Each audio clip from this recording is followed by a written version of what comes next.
जय जगन्नाथ राधे राधे मंगला माँ। आज चलतु बनइबा चिकेन रेसिपी। बहुत प्रकार चिकेन रेसिपी आपण मानक मोर बनई की देखी। ये हूँ आउ टे यूनिक स्टाइल चिकेन रेसिपी। तो आपण माने बहुत प्रकार भल पाइबा मते देइथिले आर वीडियो रे। ए वीडियो रे मते बहुत प्रकार भल पाइबा देबे मु आशा करूची। तो चलतु यार बनइबार प्रोसेस म आपण मानक जणाइबी। मु एठी गुटे केजी रो चिकेन नेछि, ताको भल भाबे सफा करी धुई देछि। तो आपण माने भी एमिति मो प्रोसेस रे रेसिपी तयारी करंतु। एटा मु नुआ रेसिपी तयारी करछि। तो तापरे मु धोई साला परे सेथिरे स्वाद अनुसार लूण पके देथिली। गोटे चामच रो लूण, गोटे चामच रो रेड चिली, गोटे चामच रो हळदी गुंड ताकू पके की भलो भाबे ताकू मिक्स कर दबा। एबे मु ता ऊपर गोटे चामच रो धनिया गुंड पकेछि। तापरे गोटे कप रो मु सोरिष तेल ऐड करछि। तापरे गोटे कप रो अदा रसुण रो पेस्ट ऐड करिबा। 2 चामच रो दही ऐड करछि। तापरे आमे ताकू भलो भाबे हाथ रे गुळेई दबा। देखिबे एमिति रेसिपी करी खांतु, बहुत सुंदर बहुत टेस्टी लागिवो। याको आपण सबुथिरे मध्ये खाइ परिबे, परोटा रुटी सबुथिरे खाइ परिबे आ बहुत टेस्टी भी लागिवो। तो एमिति प्रोसेस रे बनै खांतु। आ केमिति लागुची मते कमेंट करके निश्चित जणाइबे। तो चलंतु मु ताकू भलो भाबे एमिति गुळेई दिछि। एबे तार मसला प्रस्तुत करिबा। एठी मु 1 इंच रो अदा को छोटो छोटो पीस करी काटि देछि। तापरे 15 रु 20 पीस रसुण पाखुडा नेछि। गोटे बड़ साइज रो बिलाती नेछि, जोटा कि टमाटो आ गोटे बड़ साइज रो प्याज को काटि नेछि। एबे चलंतु यार पेस्ट तयारी करिबा। एबे मु गोटे पेन टे बसी की सेथिरे गोटे कप रो सोरिष तेल देछि। आपण माने चाहिले मध्य अन्य कोनोसी तेल भी ऐड करि परिबे। तो मु सोरिष तेल गरम हवा परे मु सेथिरे किछि गोटा गरम मसला पकेथिली, जहा कि अलैच, गोलमरिच, जीरा, स्टार फूल, मिठा काठ, किछि जीरा, एमिति किछि गरम मसला मु सेथिरे पकेइथली। गरम मसला टी भलो भाबे फुटी ही आसिला परे ताको आउटी भलो भाबे नाडी दबा। एबे सेथिरे मु 2टी बड़ साइज रो प्याज को छोटो छोटो करी काटि देइथली। तो ताको आमे सेही तेल रे ही पकेइ दबा। प्याज रो कलर चेंज होआ पर्यंत ताको भाजीबा। मीडियम साइज रो गैस को रखिबे सदा बेले। तो मसला हवा पर्यंत मीडियम साइज रो गैस को रखिबे, देले जाई कि हमर मसला टी भलो भाबे हेई आसीबो। तो देखंतु प्याज रो कलर गोल्डन कलर होआ पर्यंत आमे ताको भाजीबा। या भितरे मो चैनल को आपण माने को डिश रु देखुचंदी, को गाँ रु देखुचंदी, मते कमेंट करी निश्चय जणेबे। या मध्ये रे हमर प्याज मध्ये गोल्डन कलर हेई आसिलानी।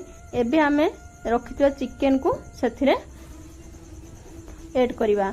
तो ऐड कर सला परे आमे ताको भलो भाबे से तेल रे भाजी दबा।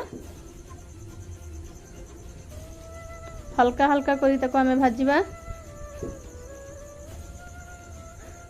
तो जमा भी भूलिबे नाही, को डिश रु देखुचंदी मो वीडियो आपण माने निश्चित कमेंट करके जणाइबे। तो धीरे धीरे करके आमे ताको से तेल रे ही भाजीबा। एमिति 5 रु 10 मिनिट ताको भलो भाबे भाजी साला परे आमे ता ऊपर हळदी दबा। आमे तो मसला चिकेन ऊपर मध्ये हळदी देइथिले। एबे चिकेन कसा ऊपर हळदी दबा। तापरे राग जतिकी मात्रा राग आपण मानकर दरकार सेतिकी मात्रा रे आमे राग पकेइबा, लंका गुंड एवं स्वाद अनुसार लूण। चिकेन रे गुळै थिला बेले आपण माने लूण निश्चित देइथिबे। तो सेमिति अनुसार देखि कि आपण लूण पकेइबे। तो ता संपूर्ण देइ साला परे आमे ताको भलो भाबे पुणी गुळै दबा। देखो हमर चिकेन में मध्ये भलो भाबे गुळै ही गलानी। सदा बेले गैस को मीडियम फ्लेम रे रखिथिबे, जमा भी हाई करिवे नहीं।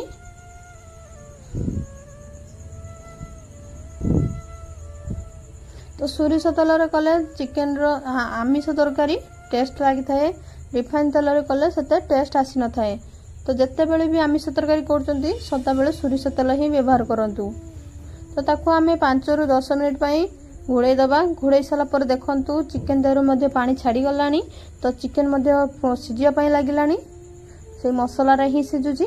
तो आमे देखंतु केते सुंदर भाबे सिजी ही गलानी। आपण माने चाहिले भी एथिरे आलू मध्ये ऐड करि परिबे। तो तो मु एठी आलू ऐड करी नाही। एबे मु रखिदिबा मसलार पेस्ट को सेथिरे ऐड कर दोची। जो आमर पियाज टमाटो अदा रसुण जो रखिदिली पेस्ट करिकी तो ताकू मु एथिरे ऐड कर दोची। ऐड कर साला परे ताकू भलो भाबे गुळाई दबा।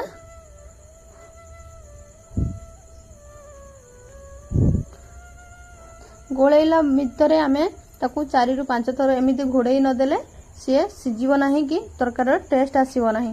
तो एमिति संपूर्ण गुळेई साला परे ताकू फेर पुणी आमे 15 रु 20 मिनिट पई घुड़िया पई छाड़ दबा।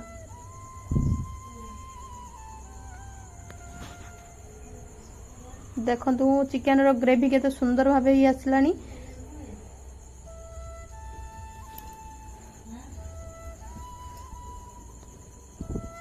आमर एबे चिकन ऊपर मध्य मसला सफिशिएंट अछि तो आमे ताकू 5 रु 10 मिनिट पई घुड़े दबा।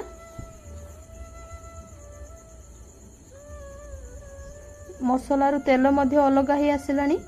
तो भीतर भीतर ताकू थरे थरे काढी की मध्य घुड़ौथिबे। तो एबे ता ऊपर मु गरम मसला ऐड कर दीची। गरम मसला दे साला परे चिकन को भलो भाबे गुळाई दबा। चिकन सहित ताकू भलो भाबे मेल्ट कर दबा।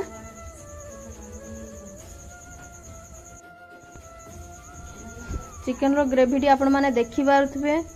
तो केमिति मु बनौजी तार संपूर्ण टिप्स आपण माने फोन रो ताकू मझिरे मझिरे एमिति गुळाई न देले से तळे लागि जियो पुडी हे जिवार संभावना मध्ये थाए। तो ताकू आमे भलो भाबे गुळाई साला परे आपुनी घुड़ाई दबा 5 रु 7 मिनिट पई घुड़ाई दबा। घुड़ाई साला परे हमरो चिकन टी भलो भाबे जो एमिति चिकन आरंभ रु लास्ट पर्यंत 3-4 थर निश्चित घुड़ाइबे। तो एबे देखंतु मसला रो सहित मध्य अलग ही गलानी तेल। तो चिकन मध्य भलो भाबे हे आसिलानी। एबे ता ऊपर कटा धनिया पत्र दे दबा। किछि गरम मसला 1 चमच रो गरम मसला दे दीची मु एथरे।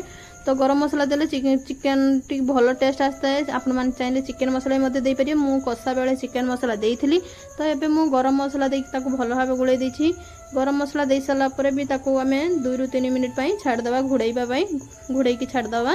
तो जहा फल रे तारो वासना टी बहुत भलो आस्ता है। तो देखि परथो केते सुंदर भाबे हमर हे आसिलानी चिकन कसाडी।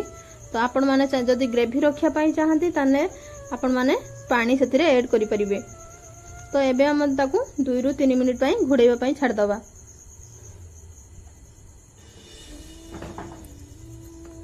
तो एबे हमर संपूर्ण देखंतु प्रस्तुत हे गेला चिकन करी। तो आपण माने जदी चाहिबे तो सेतिरे पानी मध्ये ऐड करि परिबे। केते सुंदर भाबे हे आसिलानी देखो केते सुंदर। आपण माने एहा को रोटी परोटा भात सबुथिरे मध्ये खाई परिबे। तो मो वीडियो आपण मानको केमिति लागुची मते कमेंट करके तो निश्चित जणाइबे। जदि मो वीडियो टी आपण मानको भलो लागथाय तो ओए उड़िया पिला को बढ़िया मनरे सब्सक्राइब कर देबे आ सुंदर कमेंट टी करिवे। से पर्यंत रखुची पुणी देखा हबा नुवा वीडियो रे।